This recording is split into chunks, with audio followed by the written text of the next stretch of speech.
Hey everybody, Scott Wilkinson here at CEDIA Expo 2013. I'm in the Elite Screens booth with Dave Rodgers, who's going to tell us about the new screen material you've got. Absolutely, Scott. First of all, thank you for coming. It's always a pleasure to have you guys here. Always great to be in your booth. You always have great stuff. Thank you. We have a new product here. It's our Dark Star.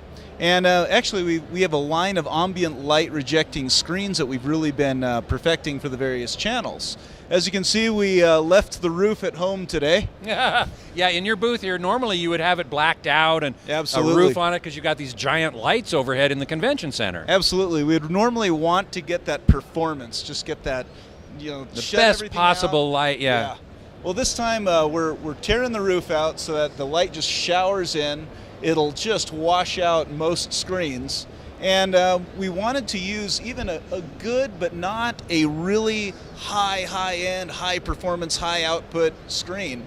A projector, yeah. Which you're using, what, stacked Epsons here? Right. So what we did is we used our stacking processor, mainly because when you stack projectors, you can increase the brightness. Sure. But also, and I'll show you in a little bit, we've created a screen that's perfect for passive 3D applications, which is exactly. So two projectors, one for the right eye, one for the left eye. Precisely. And this screen then obviously preserves polarization. It does. Excellent. So here's the start off one. This is just stay here. Okay. This one is a this is our home theater model. It's a retroreflective. Now, what does that mean exactly? Retroreflective. Retroreflective means when you project on it, that light is coming straight back the same angle that it came in. Okay. Angular reflective means it's going to be a mirror opposite bounce. So angle of incidence equals angle of reflection. Absolutely. Okay. So with the retroreflective, it's more of a home theater product. People like to mount their projectors low. You can see these are mounted pretty low for a ceiling, and it works in this case. But ideally, this is your home theater product. And it is excellent at just eating that ambient light. It's a 1.4 gain material, so it really gives you your contrast. The color temperature is superb, and even with the light raining down, it essentially eats the indirect light, doesn't reflect it, whereas it reflects whatever hits it head on. Head on, right? Exactly. So when we put those in. Of course, a lot of our integrators were saying, well, it's about time because not enough people are really doing this. We had another voice come out of the industry from the commercial guys saying, well, we like that and we get that sometimes, we get requests for that sometimes too, but we don't want retroreflective, we want angular reflective. And while you're at it, even though we've already determined nobody likes a dedicated 3D product, people are interested in a product that is 3D when you want it to be.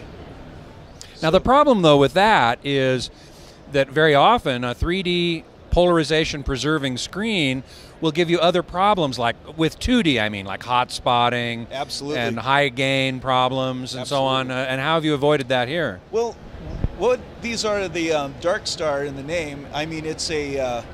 It is one of the dark screens. You'll hear terminology like the dark screens, the black screens. Right. What these are, these diffusion layers essentially help regulate and kind of even out the return, so you don't get that nice gleaming bright spot. If you took off the diffusion layers, this would be an uncomfortably bright surface. Okay, very good, very good. So mainly that's what it does. The two compensate for each other. Okay. Now, in the residential market, I know it's difficult to talk about pricing because it depends entirely upon the size and other options. First of all, do you offer a retractable option on this screen? We are looking into it, and that is the first time we're saying this out loud. Okay, here we go. A scoop, folks. Yes. What we want to do is we want to make sure that the material holds up to it. A lot of times manufacturers were tempted to just, yay, we can do it, throw it out there. You really need to put it through its paces, because if someone gets it, it looks great, rolls it unrolls, and within the first year it starts falling apart on you. Yeah. So you want to make sure that you got longevity as well as performance. Right. And that's going to be all over your forum if that happens. It is. So can you talk at all about pricing, or is it just not really not really possible given the wide variety of sizes that one might buy? Well, the starting MSRP is for this one in around the 2,000 range. This is a more integrator product. We are coming out with this in the good, better, best. This is the best. Right. So we are coming out with a retail version that's also an ambient light rejecting screen, and it is a little bit more of the CE retailer friendly marketplace. Right. But in order to have something like this, we really had to tailor make it to exactly what the installers wanted. Got it. So when you now when we were talking about the Polar Star, the angular reflective, the 3D one, that one is going to have a nice niche with the home theater that wants that occasional 3D, as well as the ambient light screens for the commercial applications. Right. Fantastic. Well, thanks so much. This has been great. Thank you.